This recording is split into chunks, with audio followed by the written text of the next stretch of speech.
1 Samuel, capítulo 13, versículo 5 em diante. Quando encontraram, digo amém.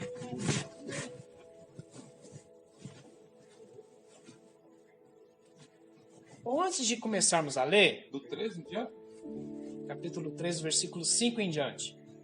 Antes de começarmos a ler, quero aqui, rapidamente, dizer para os irmãos o que se trata todo esse capítulo, o próximo capítulo.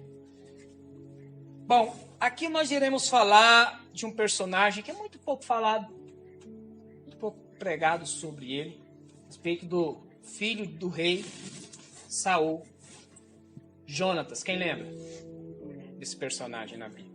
Amém. E quero falar hoje, compartilhar, porque Jonatas, ele é uma pessoa muito misteriosa, palavra de Deus. Um grande homem de Deus. Uma pessoa que, quando você lê a história, você percebe que foi uma pessoa que abriu mão, presta atenção, abriu mão de poder, abriu mão de status, abriu mão de glória. Por que eu digo isso? Porque ele era o filho mais velho de quem? Do rei. Ou seja, quem que era o herdeiro do trono? Jonatas. Ele era o herdeiro. Porém, quando nós lemos a história, nós vemos o quê? Que Jonatas, ele entendeu o que Deus estava fazendo, ele entendeu a vontade de Deus, e ele então entregou o seu reino a quem?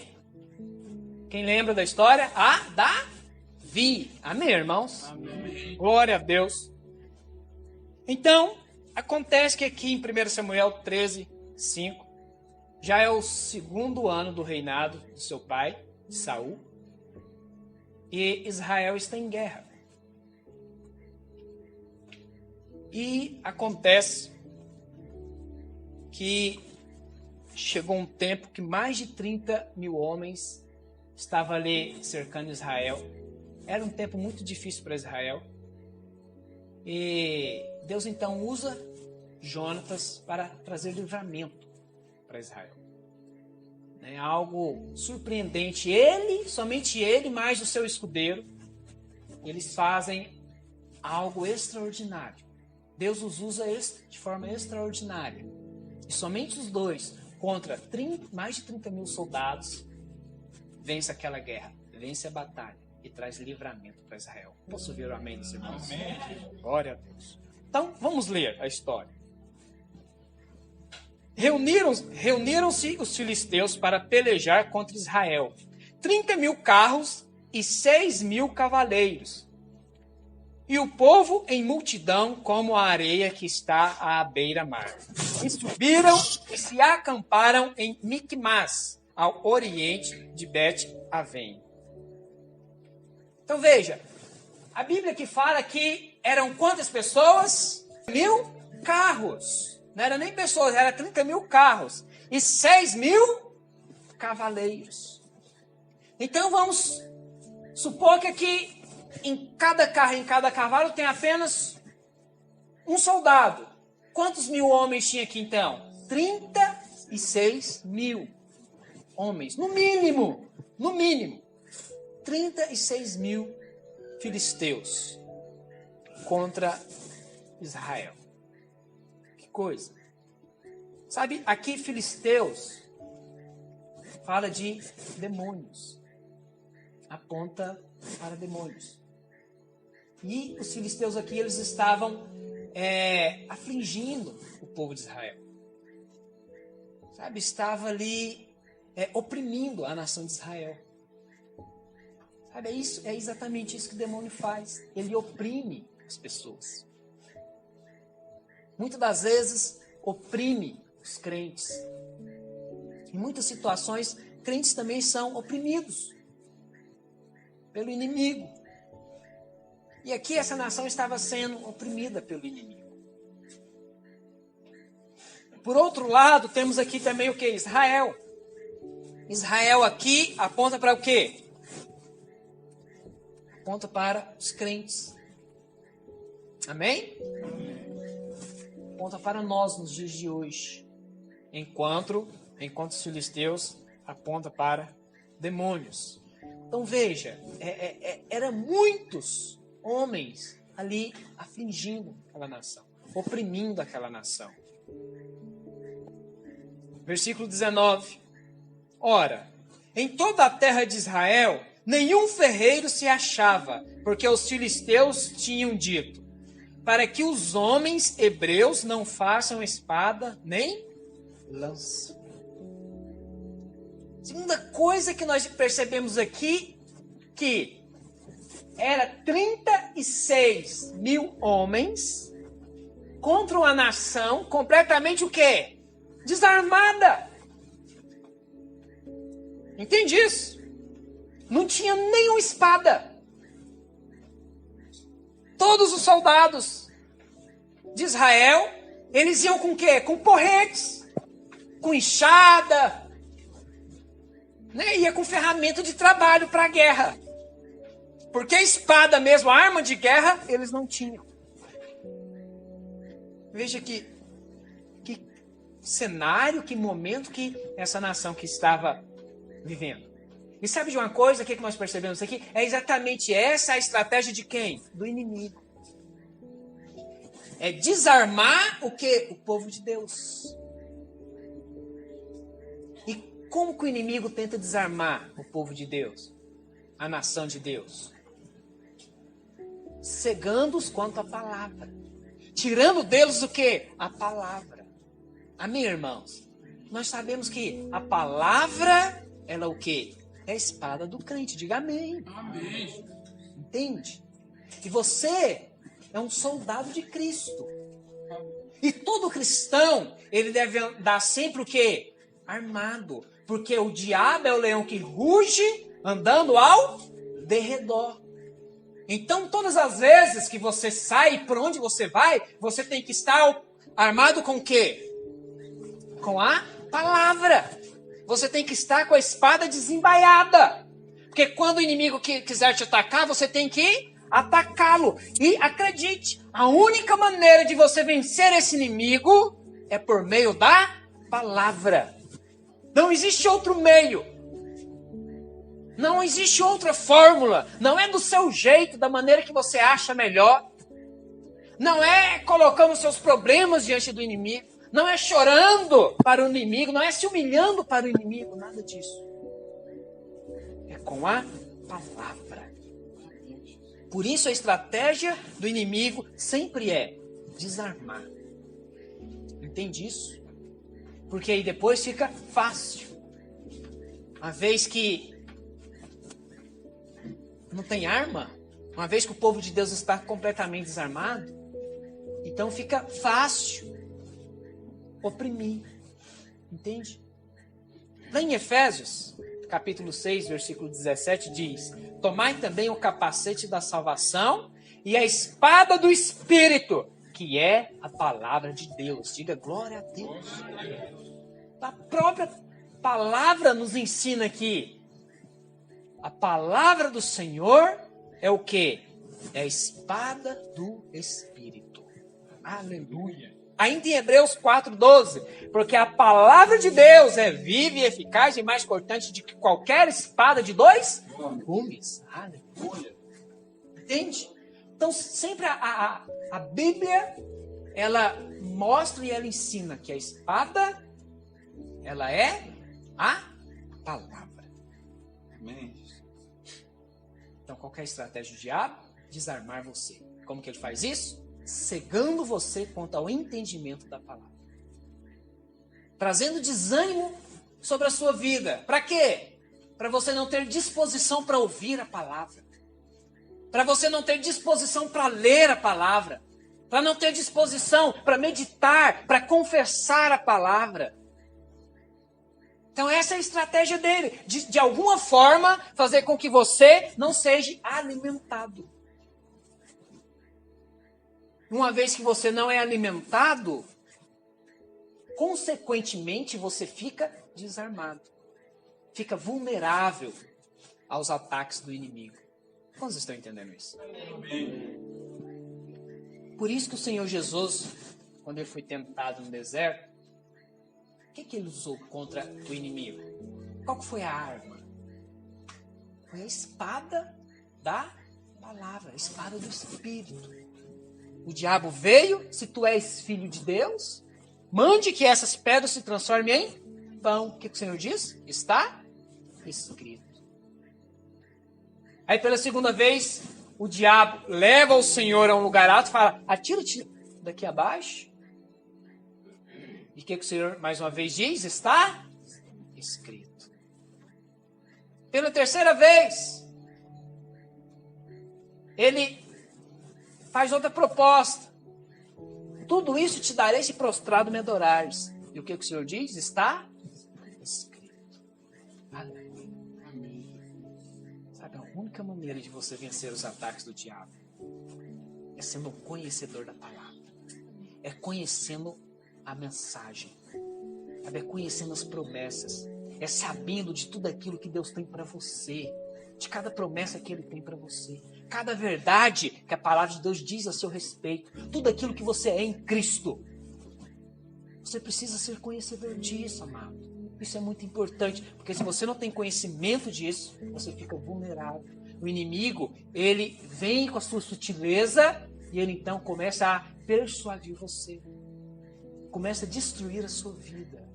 Porque lhe falta conhecimento da verdade da palavra de Deus. Que é a espada do Senhor para destruir o inimigo.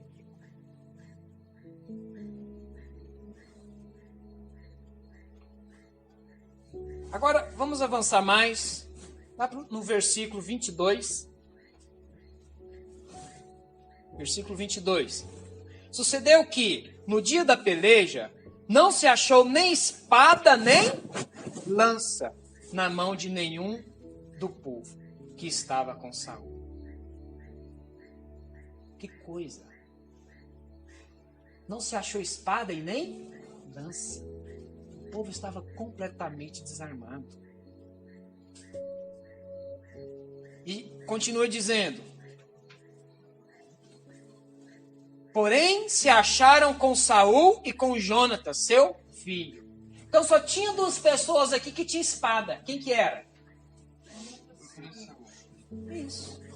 Somente o rei e o filho do rei. Sabe o que isso nos fala, irmãos? É muito ruim quando só a liderança é que tem conhecimento da palavra dentro de uma igreja.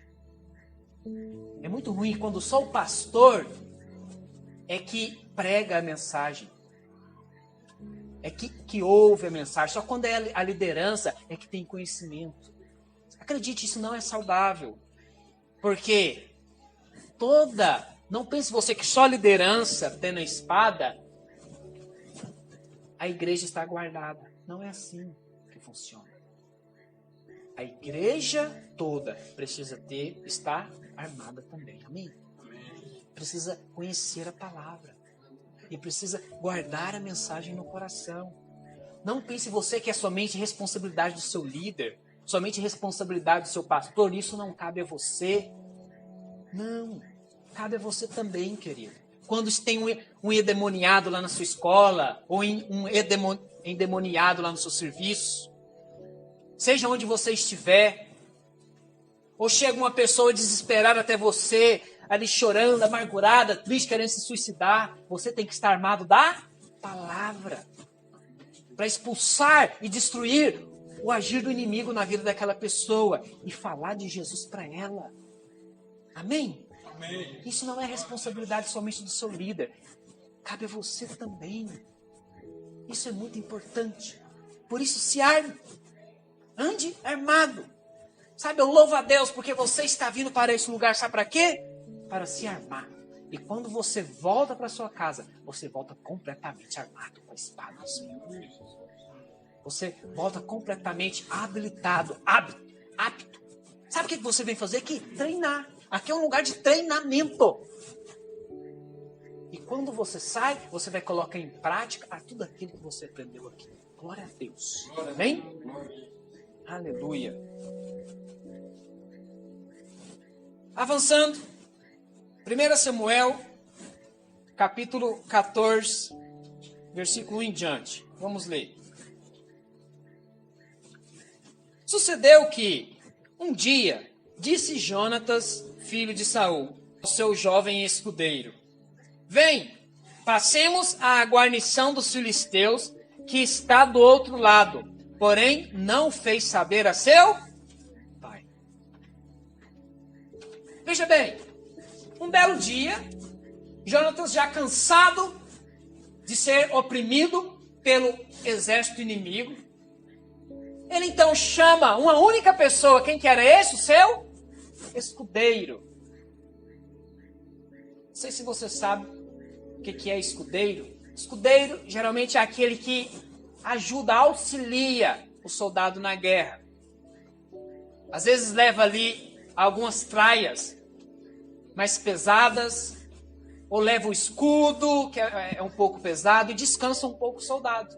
E entrega somente na hora da peleja. Certo? É aquela pessoa que auxilia na batalha, na guerra. E ele chamou somente o seu escudeiro. E a Bíblia diz que ele não disse a quem? A Saul, seu pai, o que ele estava fazendo, o que ele foi fazer. Preste atenção aqui. Sabe o que nós entendemos com isso daqui? Que muitas das vezes você falar, a verdade é que quando você fala aquilo que você vai fazer, a sua atitude de fé, quando você é cheio de fé pela palavra de Deus, que te leva a fazer algo, não conte para pessoas carnais. Não compartilha com carnais. Entende? Não estou falando só de ímpio, não. Que infelizmente tem muitos crentes que são crentes o quê? Carnais. Quando eu falo carnais aqui, eu não estou dizendo que são pessoas que vivem na prática do pecado. Por favor, entenda. São pessoas naturais. Têm uma visão natural das coisas. Têm uma percepção natural. Não vive uma vida de fé. Não vive uma realidade espiritual de fé. Amém, irmãos?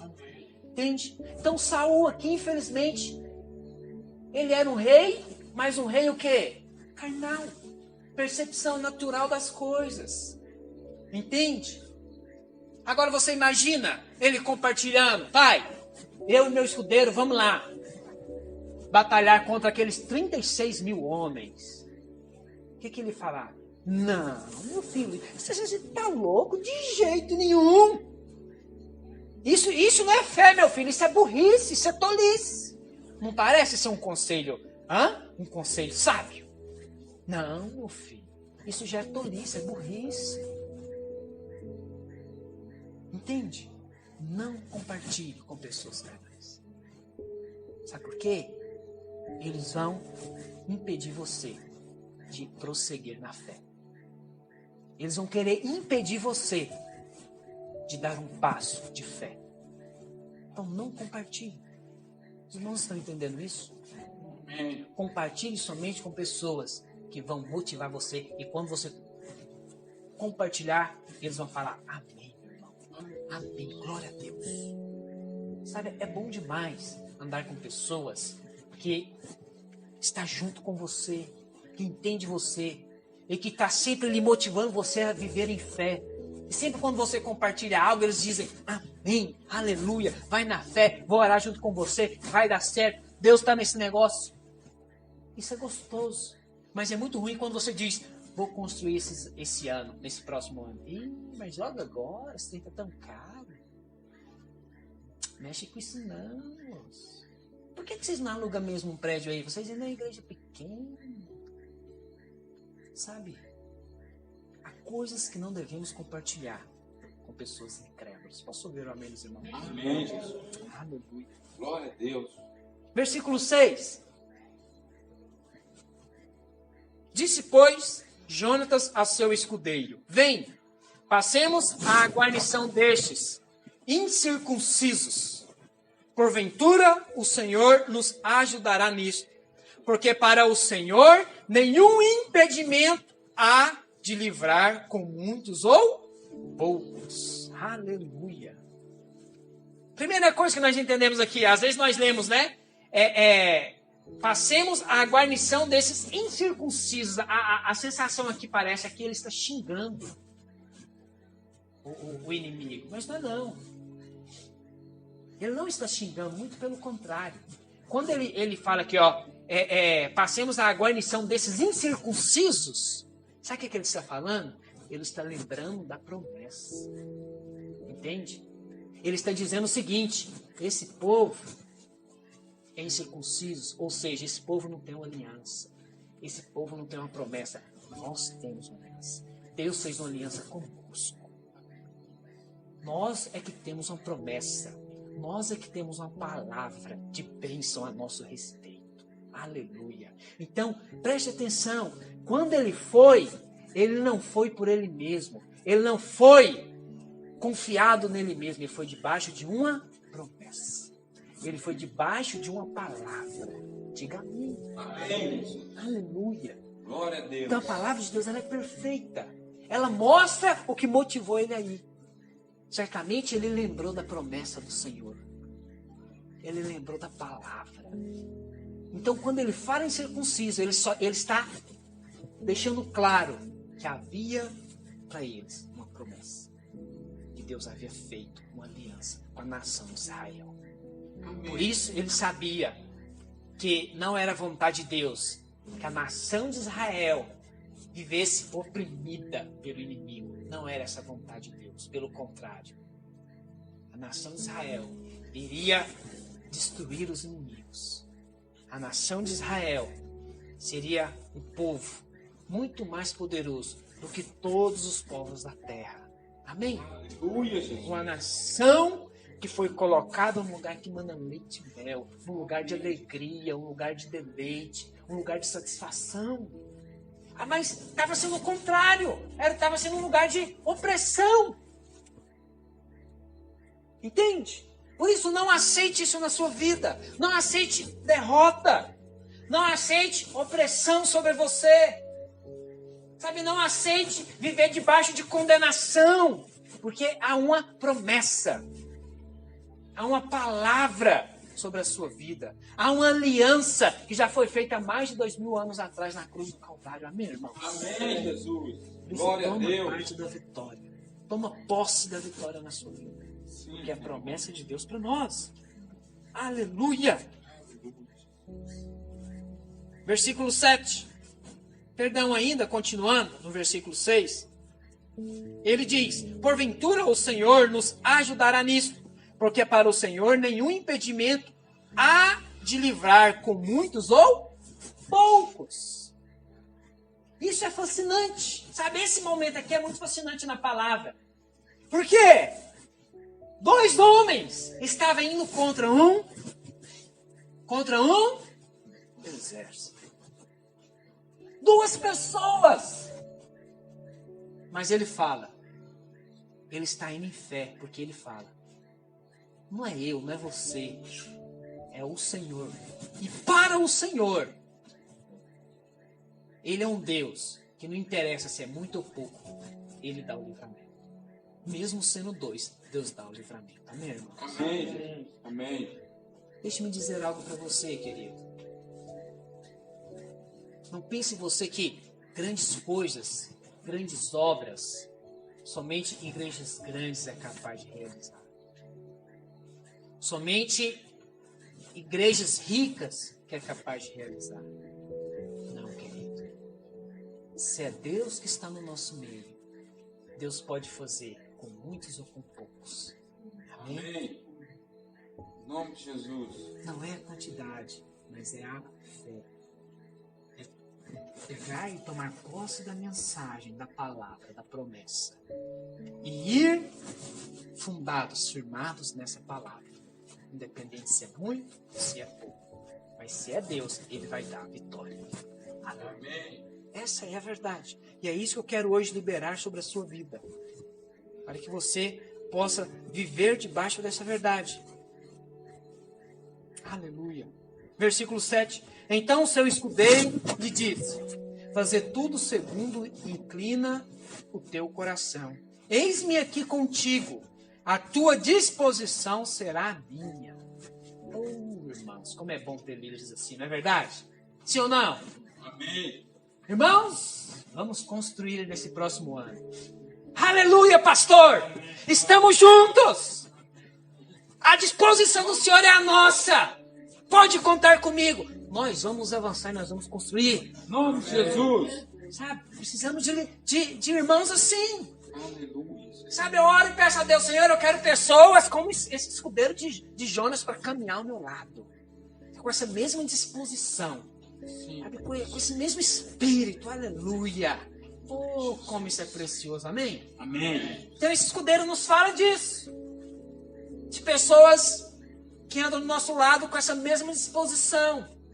Que tem o mesmo falar, que tem a mesma fé. Mas também, que é o mais principal aqui, não sei se você sabe, mas esse escudeiro aqui aponta para o Espírito Santo. Diga amém. Amém. Sabe, querido, o Espírito Santo está sempre com você. E aonde você for, eu quero te dizer, Ele está junto. Glórias a Deus. Tudo aquilo que você fizer, o Espírito Santo de Deus está com você, te capacitando, guardando você, te protegendo diante do inimigo. O inimigo não pode tocar a sua vida, porque o Espírito Santo de Deus está com você. Amém. Glória a Por isso eu Deus. te falo, sempre quando você for fazer algo, chama o Espírito Santo. Sabe, não precisa que todo mundo fique sabendo, mas convida o Espírito Santo. Espírito Santo, vai comigo, Deus. Me guia, me conduz nessa batalha. Que Ele vai dizer para você, você vai ouvir a voz dele. Eu estou contigo aonde você for. Amém, Jesus. A sua disposição será minha. Sim, Senhor. Eu irei fazer conforme a sua disposição e fé. Irá acontecer na sua vida. Aleluia. Aleluia. Oh, Deus é Glória a maravilhoso. Deus. Amém, irmãos? Amém. A palavra de Deus é maravilhosa. É tremendo. Então, quando você começa, mesmo que seja um Velho Testamento, lá nos tempos do primeiro rei de Israel, e você lê a palavra, enxergando Cristo, a palavra se torna alimento espiritual para nós. Nós somos alimentados, nós somos enriquecidos com a mensagem. Amém. É isso que nós precisamos, que a igreja precisa, alimentar da palavra. E você sairá daqui armado hoje, em nome de Jesus. Aleluia. Continuando, versículo 8 em diante. Vamos ler um bom pedaço da palavra agora, até o versículo 15. Disse, pois, Jonatas, eis que passaremos a aqueles homens e nos daremos a conhecer a eles. Se nos disserem assim, parai até que cheguemos a vós outros, então ficaremos onde estamos e não subiremos a eles. Porém, se disserem, subi a nós, então subiremos, pois o Senhor nos entregou nas mãos. Isso nos servirá de sinal.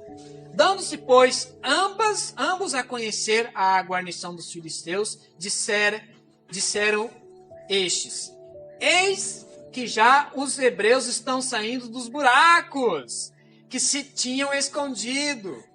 Os homens da guarnição responderam a Jonas e ao seu escudeiro e disseram, subi a nós, e nós vos daremos uma lição.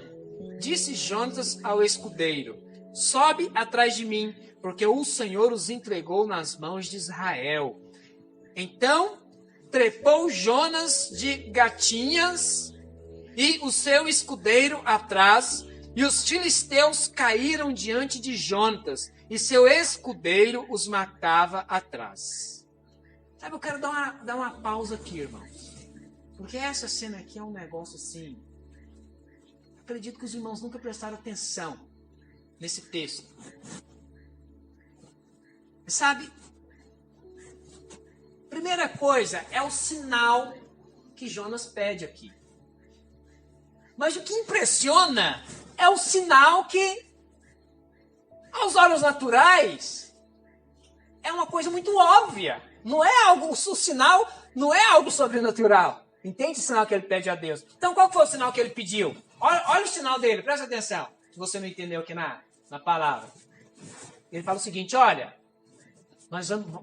falou para o escudeiro dele, nós vamos subir. E é o seguinte, quando nós ficarmos à mostra e eles nos ver, se eles disserem, venham até nós, podem vir, então nós iremos saber que Deus está no negócio. Esse será o sinal. Se eles pedirem para nós dois ir contra eles, é Deus nesse negócio. Agora, se eles disserem para nós ficarmos aonde nós estamos e eles virem até nós, então nós não iremos fazer nada. Entenderam? Agora eu te pergunto, preste atenção nisso aqui. Quem é? Que exército que não iria dizer só para dois homens desarmados o seguinte: vem aqui, sobe, nós vai dar uma lição a vocês. Vocês já acham que eles iriam fugir, irmãos? Hã? É óbvio que não. É muito óbvio, não é verdade? Que eles iriam dizer isso mesmo, falar isso mesmo. Entende isso? É a mesma coisa de você dissesse, fazer o seguinte sinal para pedir o seguinte sinal para Deus, Edmilson. Senhor, se amanhã eu acordar e o sol nascer, então eu sei que o Senhor está no negócio. Alguém faz um negócio desse? Hã? Pede um sinal desse tipo? Entende? Senhor, se amanhã eu acordar e o sol nascer, eu sei que o Senhor está no controle, eu sei que é de Deus. Esse, só para você ter uma noção, é mais ou menos esse o sinal que eu pedi. Entende? É impressionante o sinal aqui. Eu acredito que se fosse nós iríamos falar assim: Senhor, se amanhã, quando der 10 horas e ainda tiver escuro, o sol não sair, eu sei que o Senhor está nesse negócio. Geralmente o sinal que nós iríamos pedir é esse, não é verdade? Mas ele não, ele foi o contrário. Entende isso? Então, a Bíblia diz o quê? Que eles então se mostram e os homens então dizem o quê? Ih, olha lá, começa a zombar. Olha lá, ó. Olha lá, o povo de Israel está começando a sair dos seus buracos. Está saindo do buraco. Começa a zombar dos dois. E eles dizem: vem até nós, que nós vamos dar uma lição em vocês. Quando o inimigo diz isso, o que Jonas diz? Opa, esse é o sinal. Deus está nesse negócio. Vamos. E a Bíblia diz que lá era um lugar bem íngreme. De forma que eles não andavam normal, não era um lugar plano. Entende? Vamos ler na palavra, olha só. Versículo 13. Então, trepou Jonas de gatinhas. Ou seja, Jonas ficou de gatão. Isso aqui é maravilhoso, irmãos. Em plena guerra, o camarada fica de gatão. Ok? E seu escudeiro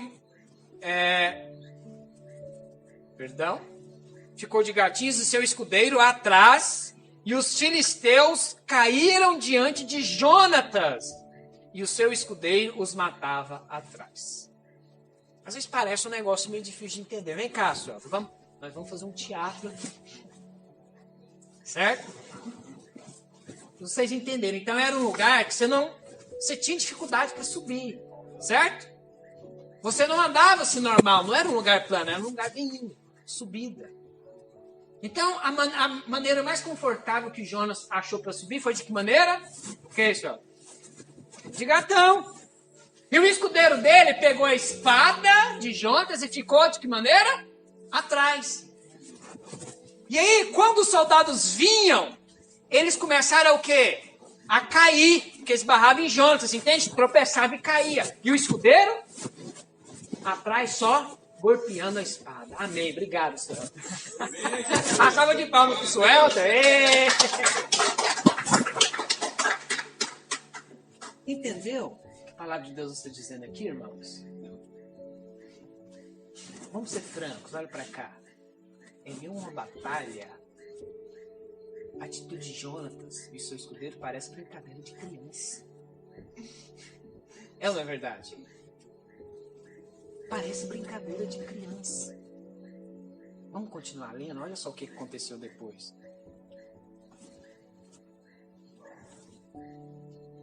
Sucedeu esta primeira derrota, em que Jonatas e seu escudeiro mataram perto de 20 homens, em cerca de meia geira de terra.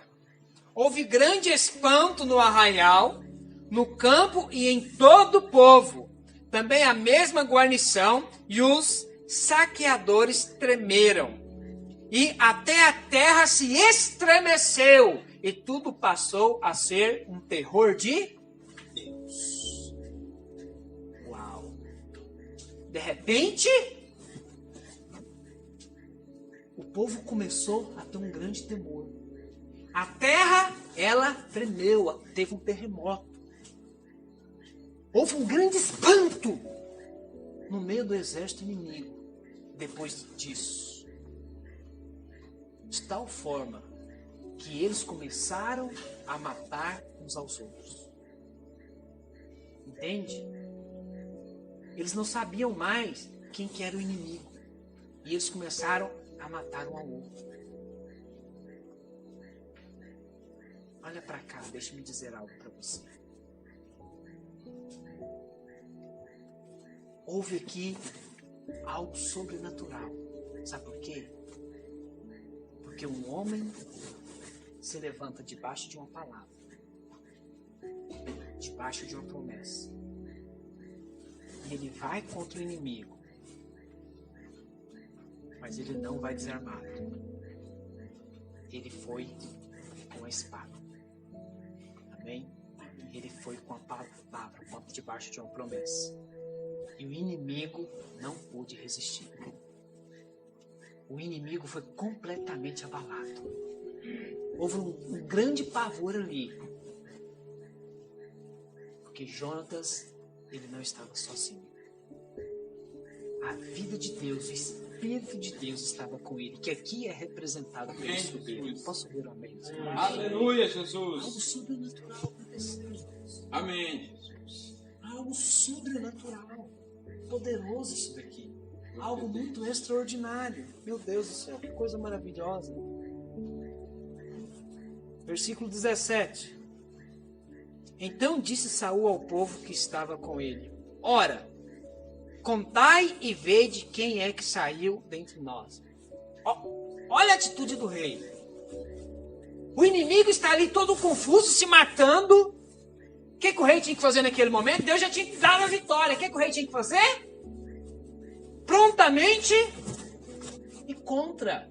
E começar a matar os inimigos. Entende? Ir lá e destruir. Pegar os despojos. Mas sabe qual era a preocupação dele? Contar o povo. Conta aí quem é que saiu. Cadê? Tá faltando alguém. O que aconteceu aqui? Tem alguém me desobedecendo aqui, ué? Cadê? Cadê? Conta. Estava preocupado com outra coisa. Sabe, é muito ruim. Quando em meio à guerra, a pessoa é tão carnal que chega ao ponto de não entender o momento da batalha. E em plena guerra, está preocupado em contar. Está preocupado com números. Eu sei que há tempo para tudo. Mas é que não era tempo de contar. Entende isso? Era tempo de perseguir o inimigo, destruir o inimigo e voltar com o troféu, com os despojos da vitória. Amém, irmãos? Amém, Jesus. Era esse momento. Glória a Deus. Mas, geralmente, o carnal, ele não tem essa sensibilidade. Ele não consegue perceber o ambiente, o momento de cada coisa. E eles sempre agem por conta própria. É muito ruim isso. Vamos ver. Vai lá para o versículo 45.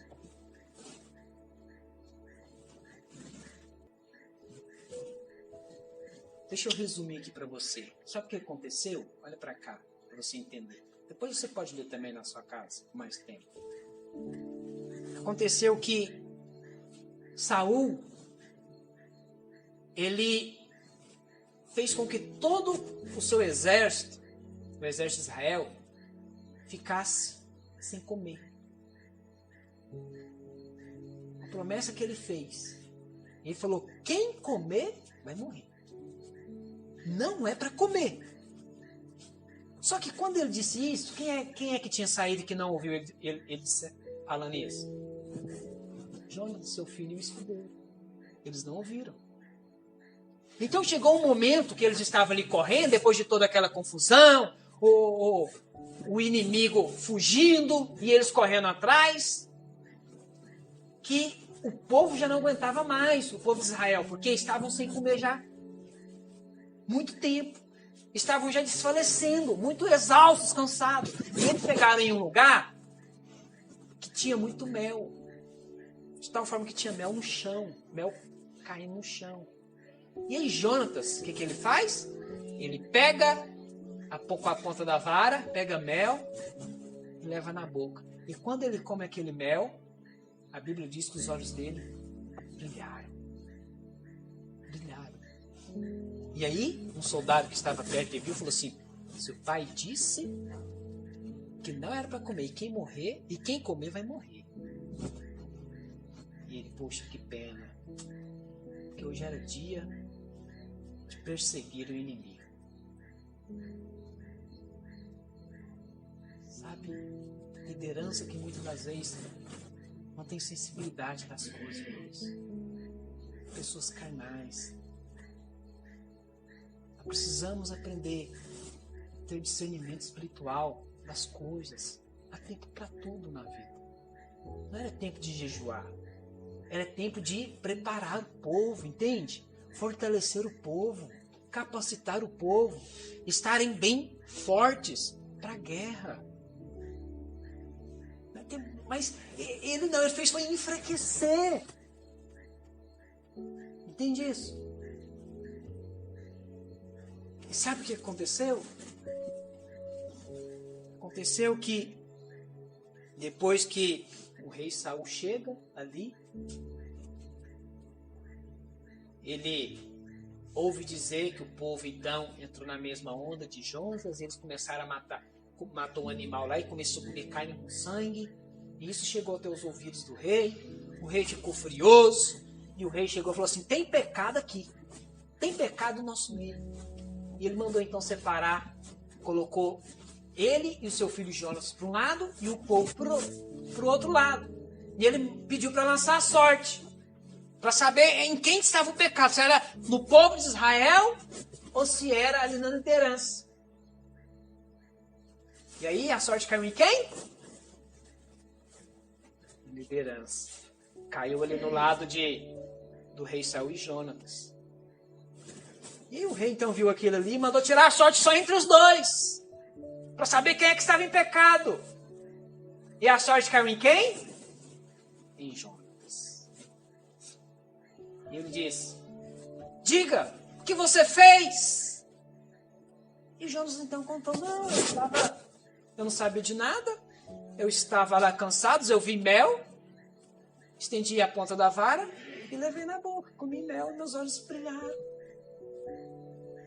Foi isso que eu fiz. Sabe o que o pai dele disse? É certo que morrerás. Sabe o que choca nisso daqui? Preste atenção. Olha para cá, isso aqui é a parte mais importante da mensagem que eu quero hoje que você entenda. Que a pessoa carnal, às vezes ele fica tão cego, que ele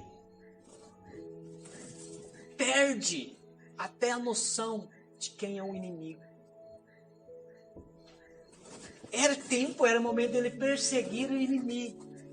Mas de repente ele se acha lutando contra aquele que foi usado por Deus, contra aquele que foi canal de Deus, contra aquele homem de Deus, ousado, cheio de fé. E ele agora, a preocupação dele não é mais com o inimigo, que de fato ele teria que perseguir, mas é contra o próprio filho. Sabe, precisamos tomar cuidado para não nos acharmos lutando contra nós mesmos. Amém, irmãos? Amém. Não é essa a vontade de Deus. Veja o quanto que esse homem, Jonatas, foi usado pelo Senhor. Ele venceu o inimigo. Sabe, foi debaixo de uma palavra. Ele teve uma atitude de fé. Sabe, Deus fez algo poderoso através dele. Mas de repente vem um carnal e diz o quê? Vai morrer!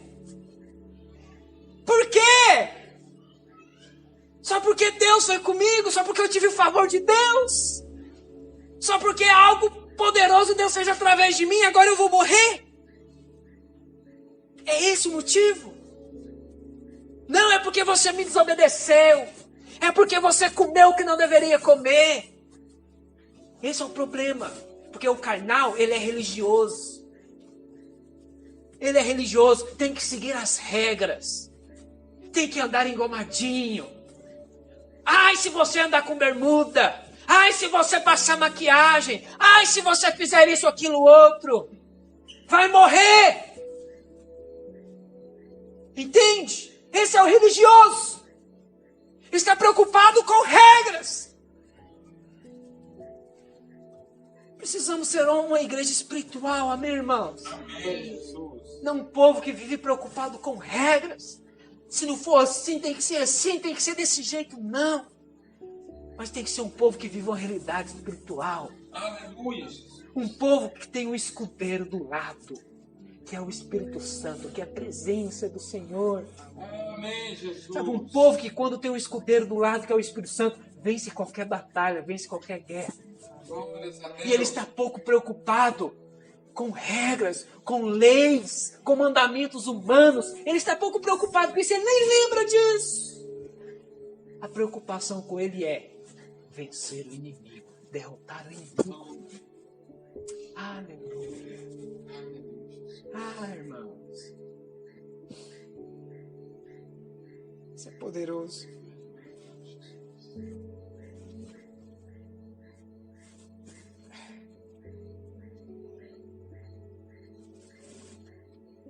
É muito ruim quando o diabo deixa de ser o problema. É muito ruim quando o inimigo deixa de ser o diabo e seus demônios no meio de uma igreja. É muito ruim quando o inimigo passa a ser o irmão porque o irmão pecou. É muito ruim quando o inimigo passa a ser a outra igreja. A igreja fala isso, a igreja é assim, é daquele jeito. É muito ruim.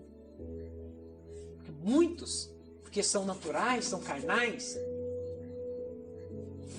o diabo deixa de ser o problema. E o inimigo agora passa a ser igreja. Porque pensa diferente, prega diferente, tem uma maneira diferente. Entende isso? Ou então, porque 1, 2 sai, eles começam a falar. Não tem problema. E aí esquece do inimigo. Esquece que tem que orar, porque é o inimigo que está agindo. Porque é o inimigo que está atacando. E esquece que o diabo que é o inimigo, que o diabo que é o problema. E começa a enxergar o inimigo dentro da própria igreja. Sabe, precisamos olhar para a palavra e entender que a nossa luta não é contra carne e nem sangue, e sim contra todo principado e potestade das regiões celestiais. Essa é a única luta que nós temos. Essa é a única guerra que nós temos. E nós só vencemos ela por meio da palavra. Amém. Não é por meio de mais nada. É pregando a mensagem. É falando da mensagem. É falando de Cristo. É mostrando Cristo para as pessoas. Se o seu irmão pecou, não veja ele como seu inimigo. Mas fale da palavra para ele. Fala que Deus tem uma promessa para ele. Fala que Deus perdoa ele, que ele é perdoado, que ele é lavado com sangue. Deixa de querer enxergar seu irmão como inimigo. Entende isso? Fui visitar uma irmã que ela falou, pastor, a igreja que eu estou, eu virei inimiga da igreja por causa do meu pecado. Poxa, que coisa. Como se a igreja fosse lugar de gente perfeitas. Não, querido. Igreja é lugar de pessoas problemáticas. De pessoas que sabem que tem problema, sabem que precisam de Deus, sabem que precisam de ajuda. Que sabem que precisam de perdão. Amém? Esse é o lugar da igreja. Quero dizer para vocês, vocês são muito amados aqui. Muito amados. O Senhor ama muito vocês. O pastor de vocês ama muito vocês. Vocês são preciosos. Muito queridos. Longe de mim. Louvo ao Senhor. Porque Ele tem me mostrado que vocês não são meu inimigo. Pelo contrário, vocês são meus escudeiros. Amém, Jesus. Porque o escudeiro não fala somente de disposição, mas fala também de pessoas que têm a mesma disposição, têm a mesma fé, têm o mesmo espírito, têm a mesma ousadia. Vamos, pastor, vamos para a guerra, vamos para a batalha, vamos vencer. Vai dar certo, eu estou consigo nessa. Em nome de Jesus. Amém? Amém, Jesus.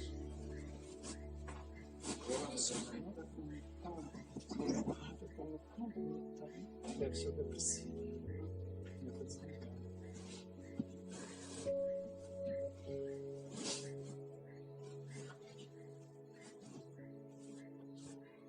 Aleluia. Para encerrarmos nessa noite, quero que você entenda algo nessa palavra. Não sei se você percebeu, mas Jonatas não matou nenhum.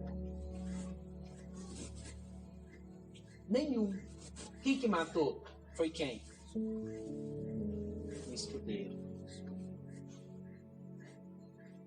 Jonatas venceu aquela guerra, mas não precisou de arma nenhuma para vencer o inimigo. Ele precisou somente da presença. Ele precisou somente da vida de Deus. Amém? Isso só mostra que nós não precisamos usar nossas forças, nossas habilidades, nossos dons naturais. Se nós dependermos de Deus, totalmente dele, Ele ganha a guerra para nós. Amém, Jesus. Feche seus olhos onde você está. Oh, Senhor Jesus. Senhor, nessa noite nós queremos te pedir perdão. Sim, Jesus. Perdão, Senhor, por todas as vezes em que nós queremos agir por conta própria. E muitas das vezes, ó Deus, nós caímos na loucura de nos acharmos lutando contra o Senhor mesmo.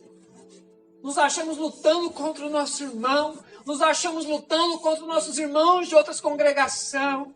Mas, Senhor, nós te pedimos perdão. Porque quando nós fazemos isso, nós estamos perdendo o foco do verdadeiro inimigo. E nos tornamos cegos espiritualmente. A ponto de queremos guerrear contra nós mesmos. Mas, Senhor, nós te pedimos. Senhor, tenha misericórdia, Senhor. Que a sua luz brilhe no nosso meio. Para termos clareza suficiente para enxergarmos o verdadeiro inimigo. Para, ó Deus, enxergarmos o verdadeiro inimigo. Senhor, para que assim possamos focar no verdadeiro inimigo e destruir toda obra, toda artimanha do diabo e seus demônios aqui nessa cidade, Senhor. Deus, aonde Ele estiver agindo, que nós venhamos ser o exército do Senhor, que irá sempre se levantar em fé, por meio da palavra, para destruir as obras do diabo. Pai, nós te pedimos em nome de Jesus. Senhor, e nós nos prontificamos para ser usados pelo Senhor. Senhor, nós não nos acovardamos escondidos nos buracos, escondido, Senhor, nas cisternas, escondido nas cavernas, escondido nos túmulos. Não, Senhor, não é essa a postura, a posição de um crente. Muito pelo contrário, a posição de um crente é se colocar de pé diante do inimigo. E quando o inimigo vier contra nós, ele cairá por terra. Senhor, o inimigo diante de nós iremos brincar com ele, como Jonatas brincou, Senhor. E ele será totalmente destruído, porque o Espírito do Senhor é conosco. O Espírito do Senhor nos fortalece. O Espírito do Senhor nos capacita. O Espírito do Senhor é o nosso escudo. E ele está na nossa frente. E o inimigo não tem poder contra nós. Oh, aleluia! Nós cremos que as portas do inferno não podem prevalecer sobre a igreja do Senhor. Não pode, porque maior é a palavra do Senhor, maior é a vida do Senhor, maior é a presença do Senhor que está no nosso meio. Aleluia! Senhor, nós nos posicionamos nesses dias para declarar que todas as obras do inimigo é caída por terra, que todas as falácias é caído por terra, em nome de Jesus. Em nome de Jesus. Aleluia! Levanta a sua mão e diga assim: eu creio que o Senhor me chamou para ser um guardião da tua palavra, para ser um escudeiro na sua casa, para levar a palavra do Senhor a todos aqueles que necessitam. E eu declaro que toda vez que o inimigo se levantar contra mim, ele irá cair por terra, em nome de Jesus. Aleluia. Dê uma salva de palmas ao Senhor. Aleluia. Amém, irmãos? Amém. Glória a Deus. Que a graça e a paz do Senhor Jesus te abençoe grandemente.